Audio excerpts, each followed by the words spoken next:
Good morning, boys and girls. It's lovely to see you all again. It's another day, which means we've got another video for our fabulous phonics.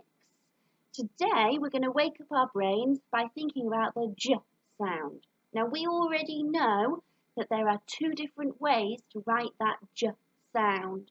We've got D, G, E, D, G, E, and we've got G, E. Two completely different ways. So when do we use them? Tell somebody at home, when would I use DGE and when would I use GE? Can you remember?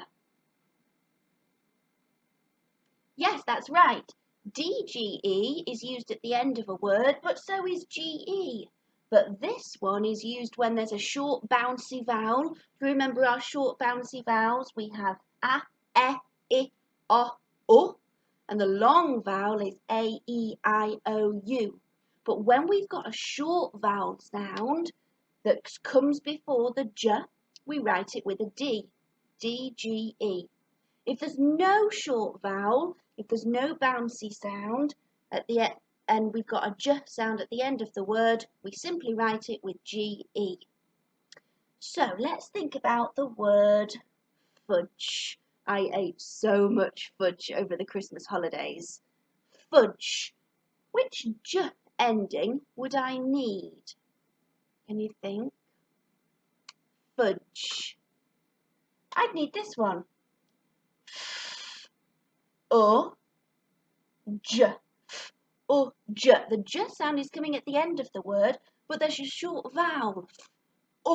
There's that bouncy sound, one of our vowels. So I need D, G, E. Fudge. How would I write the word charge?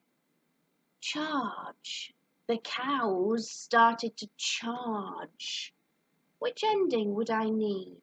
Charge. Yeah, you're right. I'd need this one. Ch. R. J. Charge. There's not a short vowel sound before my J. There's a long sound, R, so I don't need the DGE, I just need GE. Charge. I wonder if you could have a go at writing the word bridge.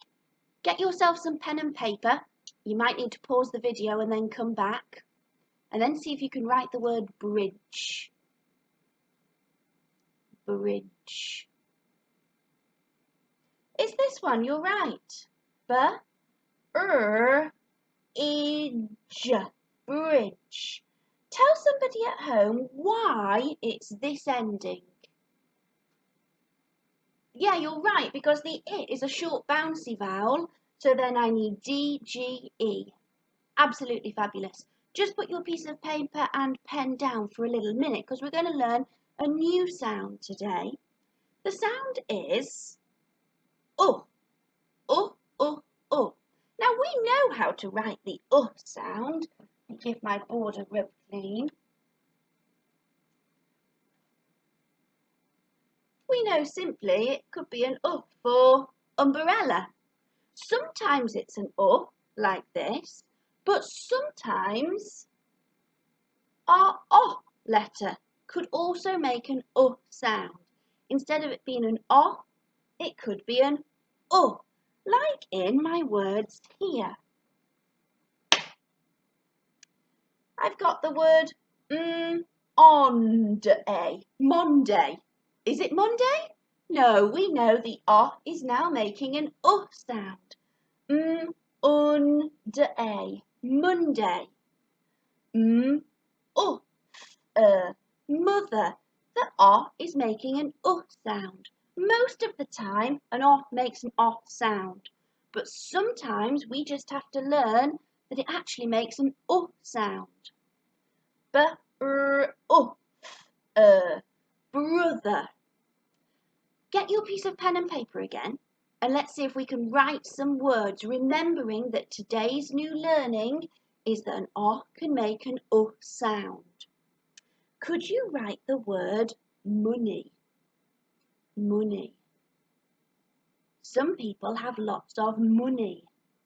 Have a go at writing it. Money. I'm going to do it on my board here, and then you can see if yours is the same at home. Money. Oh, oh, it sounds like an but I know today is my new learning. I'm writing it as an R. E. Money, and we've got E, a jockey playing hockey on the end. Money. Could you have a go at writing the word honey? Winnie the Pooh ate loads of honey. Honey. Have a go with your pen and paper. Honey. Ha, ha, ha. It's a long-legged letter. Is your H a long-legged letter, or is it the same size as your other letters? Just check.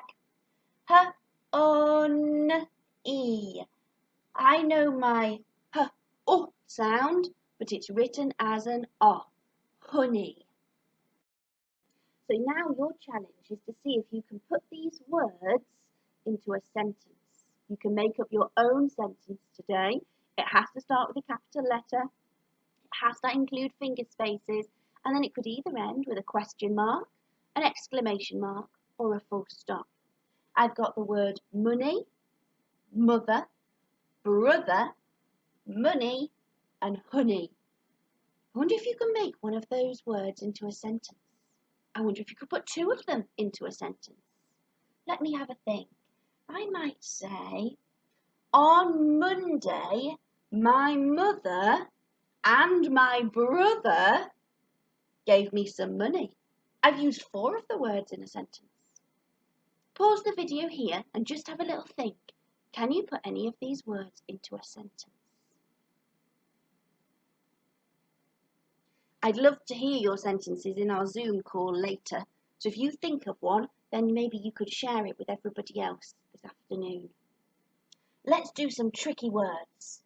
Get your piece of pen and paper again and see if we can write down the word child. Child. Child. Child. Child. If you can spell child, then you can spell children. Have a go at writing the word children. All the children are at home at the minute. Children. Child. It's exactly the same as child initially, but then we put n. Children. Child and children. Could you have a go at writing the word wild? The weather was wild in the night. Wild. Wild. Wild. We're going to have a look at a new word today. It's the word climb. I'm. Climb. That's how it sounds, isn't it? Climb. But actually, climb has a B on the end. It's a very funny word. Climb. It has a silent B on the end. Climb. Maybe you could play Beat the Teacher, but with somebody at home. Choose the word climb and see how many times you can write it in a minute. You have to write it lots of times and see if you can beat your adult at home. If you can write it 4 times, I wonder if your adult could write it 5 times. How many times can you write it in a minute? Have a go at home. It's been lovely to see you today, boys and girls. Take care. Bye.